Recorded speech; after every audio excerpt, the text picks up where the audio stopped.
Question number 24 on the writing and language portion of College Board Test 5. Which choice most effectively combines the underlined sentences? Let's read.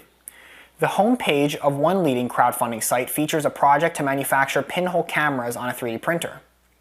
The idea is obviously very attractive. An obscure method of photography may be made available to many with little expense.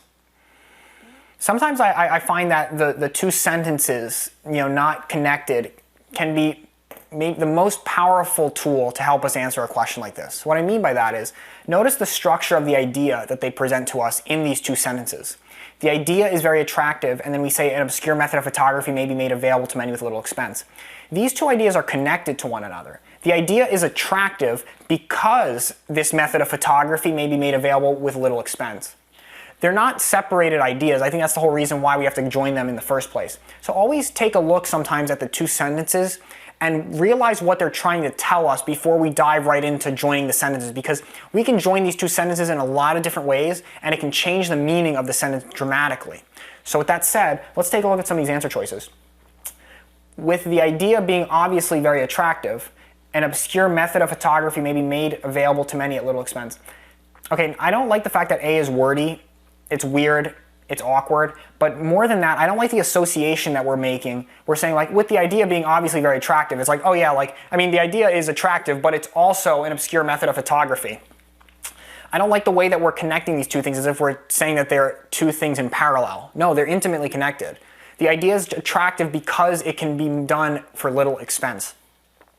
It's not like oh yeah, it's obviously very attractive, but, another thing, it's an obscure method of photography. In addition to it being awkward and weird and wordy, I'm not liking the associations with A, but let's take, kind of like half-heartedly cross it out. But let's take a look at B. The idea is obviously very attractive, colon. An obscure method of photography may be made available to many at little expense. I kind of like that because this colon is essentially defining what the independent clause that started the sentence was saying in the first place. The beginning of the sentence said the idea is obviously very attractive. And then we have colon. So now we have to ask, why is it very attractive? An obscure method of photography may be made available to many at little expense.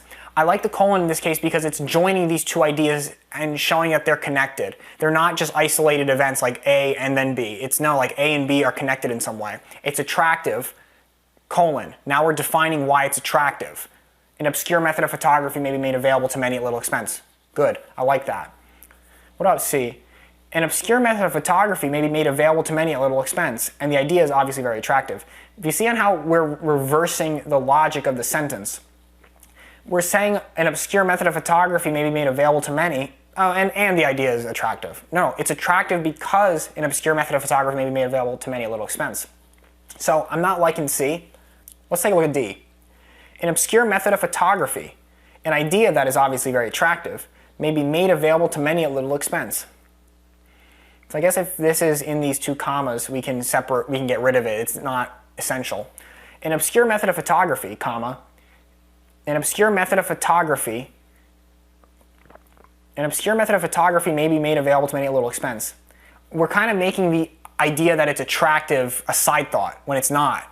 It's attractive because the cost is low. So I don't like on how with D we can get rid of this in between these two commas. It's a non-essential clause or phrase.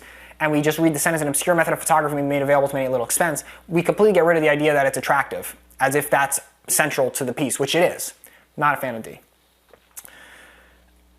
I think the answer is going to be B and not A. A is awkward.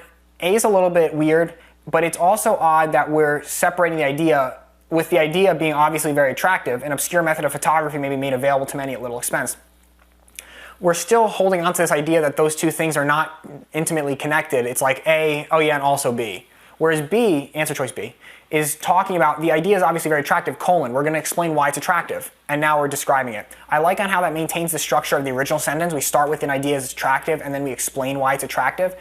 I think B is the best choice for that. The answer number 24 is going to be B.